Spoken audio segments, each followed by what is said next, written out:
अब हम आते हैं बौद्ध धर्म पे, जिसका जन्म गौतम बुद्ध के साथ जोड़ा जाता है। महात्मा गौतम बुद्ध, जिनका जन्म 566 ईस्वी पूर्व में कपिलवस्तु के लुम्बिनी ग्राम में एक क्षत्रिय परिवार में हुआ था, और उनके पिता शुद्धोदन शाक्यों के गणराज्यों के राजा थे, मुखिया थे, शाक्य वंश के थे। और वहाँ जो गणराज्य थे 16 जनपद, 18 जनपदों की मैं बात करता हूँ, उसका अर्थ यही है, उनमें से गणराज्यों के वे मुखिया थे। यानी एक अच्छे संपन्न राज्य के पिता से गौतम बुद्ध का जन्म हुआ। उनकी माता भी कौशल वंश की थी और वहाँ की महारानी थी, उनका नाम था माया देवी। इनसे 566 ईस्वी में गौतम बुद्ध का जन्म हुआ, जो बचपन में सिद्धार्थ कहलाते थे। याद रखेंगे, इनके बचपन का नाम सिद्धार्थ था। प्रारंभ में गौतम बुद्ध ने ऐसा कुछ चिन्ह नहीं दिखाया जिससे परिलक्षित हो कि वे दर्शन की ओर मुड़ेंगे, लेकिन जैसे जैसे समय तक गुजरता गया और सिद्धार्थ बड़े होते गए, उन्होंने समाज के बारे में सोचना शुरू कर दिया, और वही प्रश्न उनके सामने आने लगे कौतूहलवश, जो अन्य लोगों के सामने थे। यानी जीवन क्या है, सच क्या है, क्या सच अनेक हैं या सच सत्य एक ही है, ईश्वर क्या है, हम यहाँ क्यों हैं, क्या जीवन क्षणभंगुर है, आदि आदि। और इन सब प्रश्नों के उत्तर सिद्धार्थ ने खोजने शुरू किए, और जब उन्हें लगा कि इस प्रश्नों के उत्तर इस व्यवस्था में रहते हुए उनके द्वारा पाना संभव नहीं है, तो उन्होंने संन्यास लेने का मन बना लिया। और 29 वर्ष की आयु में वे पत्नी और बच्चों को छोड़कर, परिवार को, राजपाट को छोड़कर वे जंगल की ओर चले गए। यह प्रक्रिया जो है, उनके जाने की प्रक्रिया, यह स्वयं में बड़ी प्रसिद्ध है और ये कहलाती है महानिष्क्रमण। महानिष्क्रमण, महान निष्क्रमण, जाना, ऐसा जाना जो स्वयं में एक बहुत बड़ी महान घटना थी। इस महानिष्क्रमण के बाद गौतम बुद्ध वर्ष दर वर्ष कई क्षेत्रों में घूमे, भटके, जंगल गए, सन्यासियों के साथ बैठे, लोगों के साथ विचार विमर्श किया, और उन्होंने सोचा कि शायद शरीर को कठिन तपस्या की ज़रूरत है, जिससे शायद उन्हें वह ज्ञान मिलेगा जिसकी खोज में वो निकले हैं। 6 वर्ष तक ये कठिन तपस्या की। साथ ही शरीर को कष्ट देने में भी उनका विश्वास था। प्रारंभिक वर्षों में उन्होंने शरीर को भी काफ़ी कष्ट दिया। कष्ट देने का अर्थ खुले बदन रहना, कष्ट देने का अर्थ बेयरफूट रहना, आदि आदि, उपवास रखना। और जब उन्होंने देखा कि इस सब से कुछ विशेष फायदा नहीं हुआ है, किसी तरह के बोध, किसी नया बोध की फीलिंग नहीं हुई है, तो उन्होंने, गौतम बुद्ध ने अंततः फिर निर्णय लिया कि अब समय आ गया है जब मैं ध्यान मग्न हो जाऊं। और उस ध्यान मग्न की प्रक्रिया के लिए उन्होंने जो जगह चुनी वह थी निरंजना नदी, उसके किनारे एक पीपल का वृक्ष, बोधि वृक्ष जिसे बाद में कहा गया, उस पीपल के वृक्ष के नीचे वह अंतर ध्यान में बैठ गए।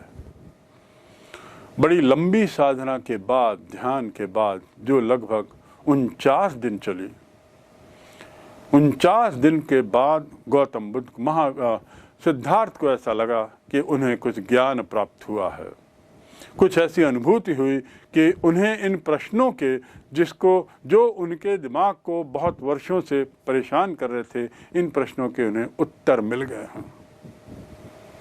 और यह घटना जो हुई थी वह आषाढ़ पूर्णिमा की रात में हुई, और इसमें कुल मिलाकर उन्होंने करीब 49 दिन जो इस ध्यान में गुजारे।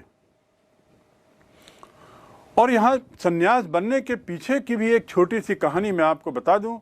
जब उन्होंने एक गरीब को देखा, निर्धन को देखा, एक बीमार व्यक्ति को देखा, और उसके बाद एक वृद्ध को देखा, तो उनको देखकर उनको लगा कि क्या यही जीवन है? क्या इस संसार में हम इसी तरह का जीवन जीने के लिए आए हैं?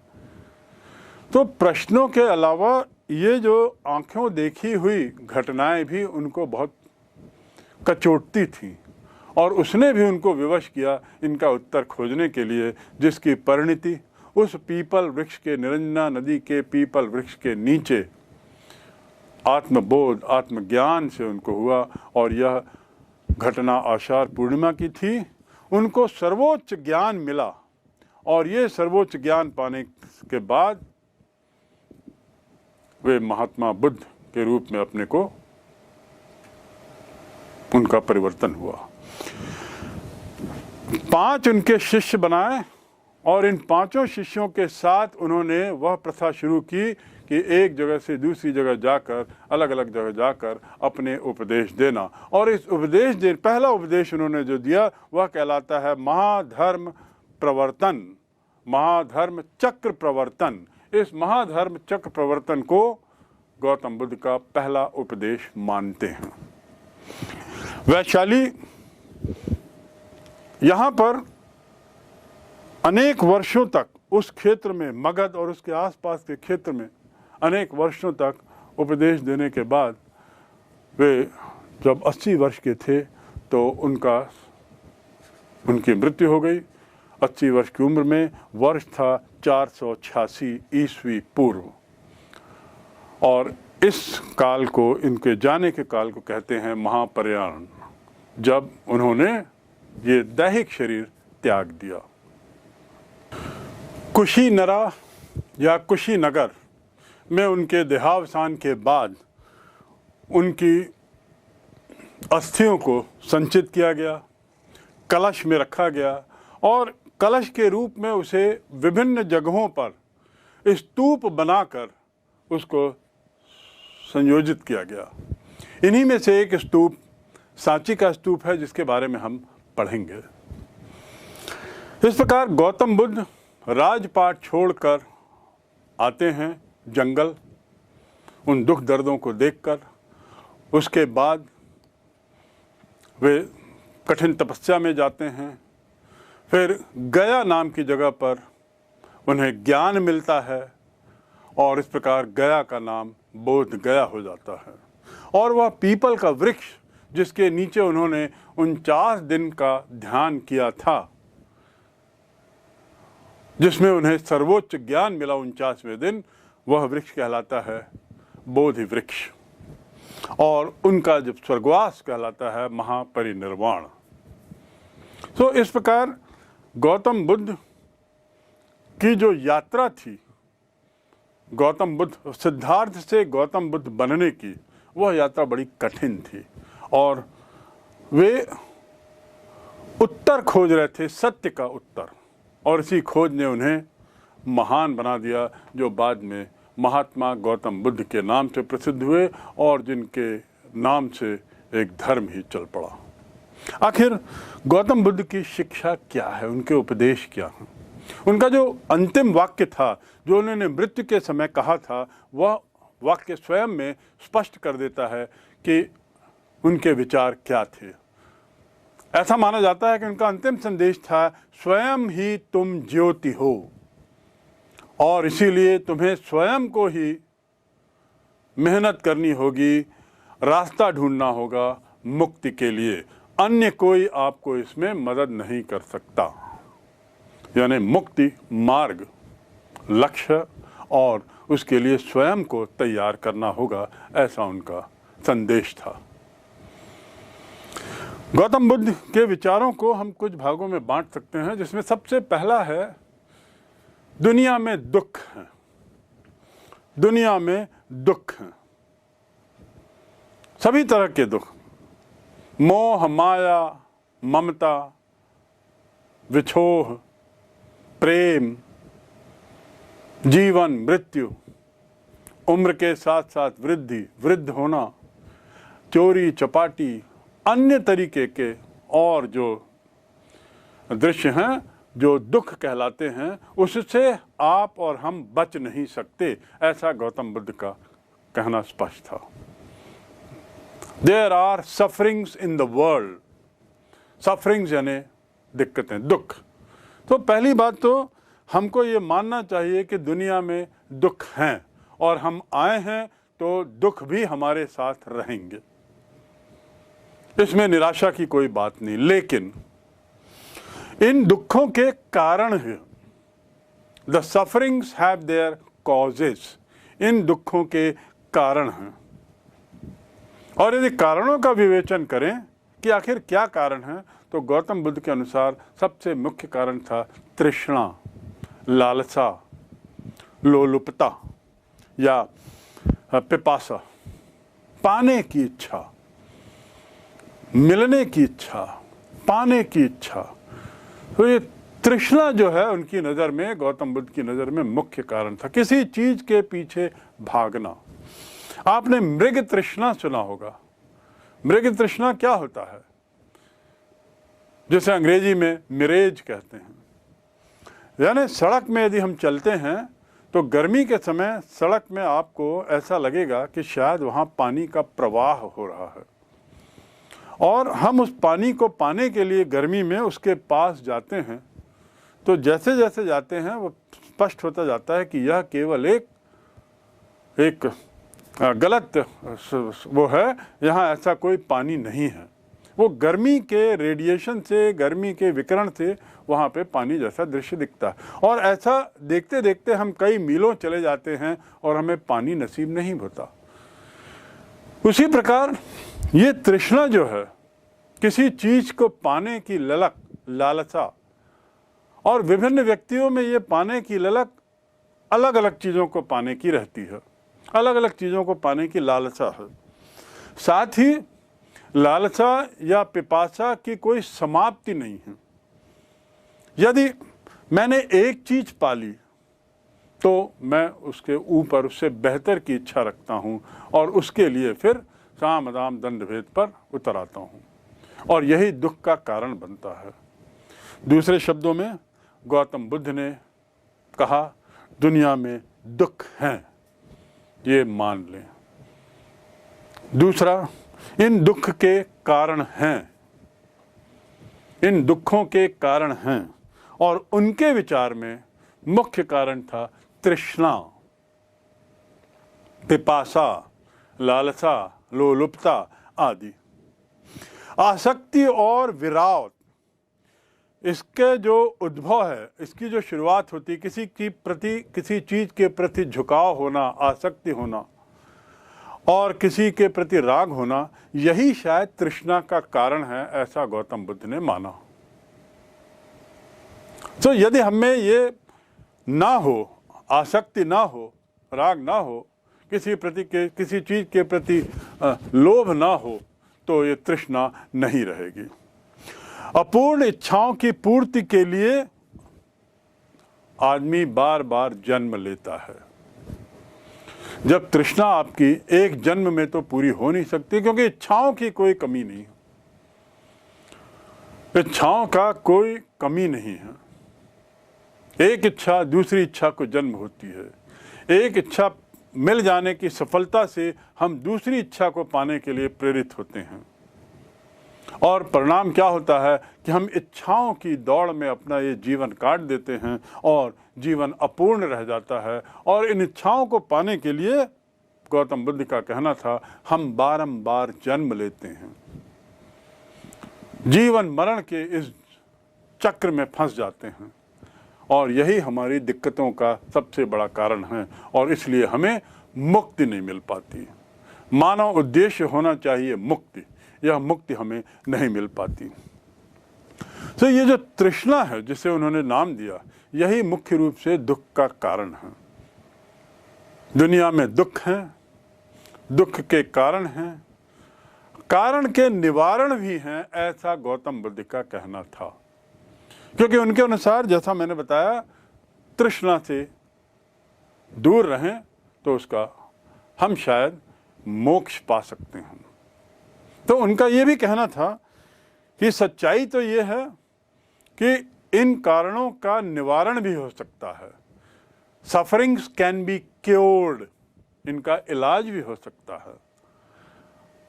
और उस इलाज के लिए उन्होंने 8 मार्ग बताया, 8 मार्ग बताए, 8 रास्ते बताए।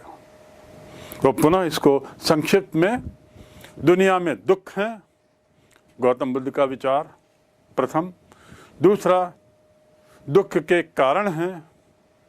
तीसरा, इन कारणों का निवारण भी है, यानी चौथा इनका निवारण, तृष्णा का निवारण करके मुक्ति पाने के लिए रास्ता जो है वह है अष्टमार्ग। तृष्णा से बचने के लिए उन्होंने जो अष्टमार्ग बताए, वे अष्टमार्ग कुछ इस प्रकार हैं। पहला, सम्यक दृष्टि, यानी नज़र सही रखो, सही चीज़ देखो, दिग्भ्रमित मत हो। दूसरा, सम्यक वाणी, अपने जिह्वा पर नियंत्रण रखें, अपने बोलने पर नियंत्रण रखें, अति ना हो, यही उनका संदेश था। वाणी में मिठास हो। तीसरा, सम्यक संकल्प। सम्यक संकल्प अर्थात भौतिक चीज़ों पर हम ध्यान न दें, उनसे दूर रहें। यानी किसी भी भौतिक वस्तु के प्रति हमें एक तरीके से किसी तरह का वो नहीं बनाना है, किसी तरह का संबंध।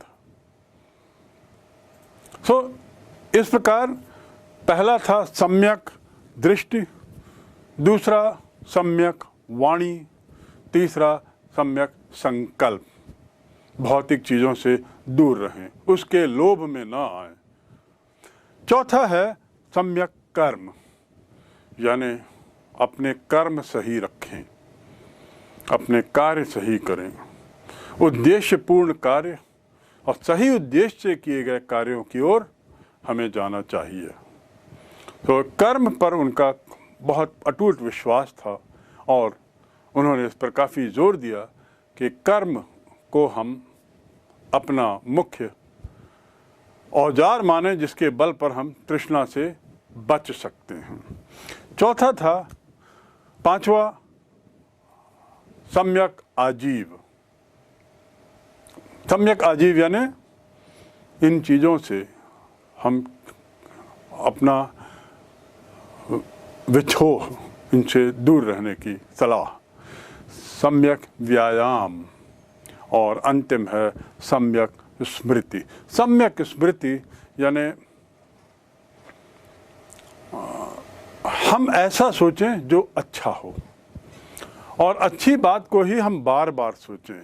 विवेक व सावधानी का सदैव स्मरण करें।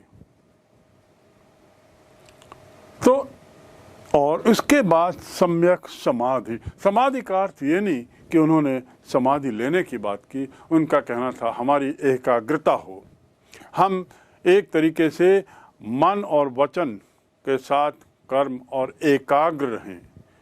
एकाग्रता उनके जीवन का एक बहुत जीवन शैली का अभिन्न अंग था।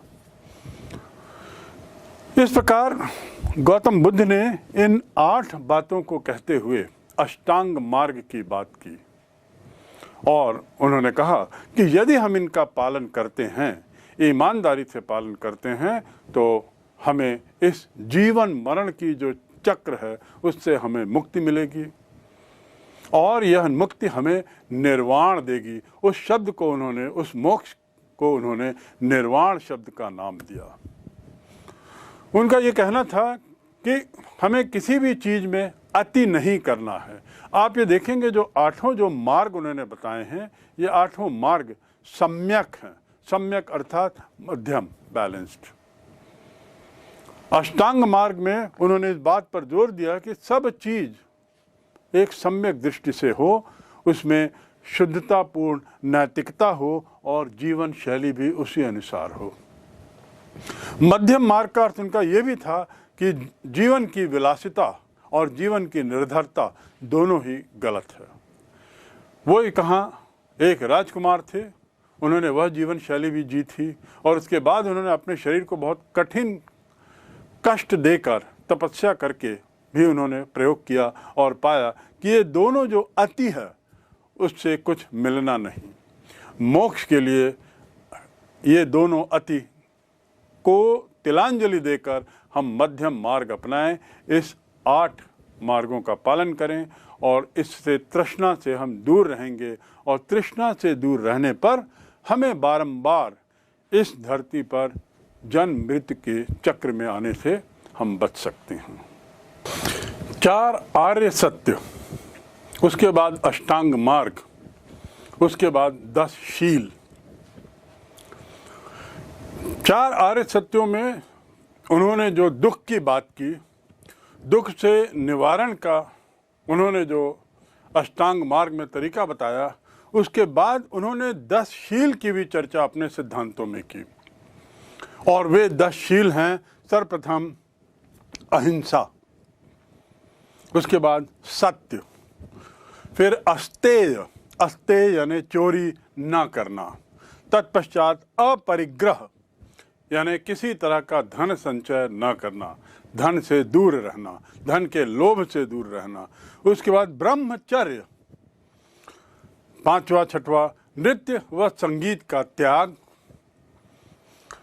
सुगंधित वस्तुओं का त्याग, असमय भोजन का त्याग, कोमल शैया का त्याग और कामिनी कांचन का त्याग। इस प्रकार 10 शील भी उनके विचारधारा का, उनके उपदेशों का हिस्सा थे। 10 शील के अलावा उनके कुछ अपने सिद्धांत भी थे, कुछ अन्य बातों पर भी उन्होंने प्रकाश डाला और अपने विचार रखे, जिसमें सर्वप्रथम है क्षणिकवाद, यानी जीवन जो है वह क्षण भंगुर है, जीवन सतत नहीं है। या दुनिया में जो भी चीज़ है वह क्षण भंगुर है, नश्वर होती है, वह अजेय या सतत रूप से उपस्थित उपलब्ध होने वाली चीज़ नहीं है।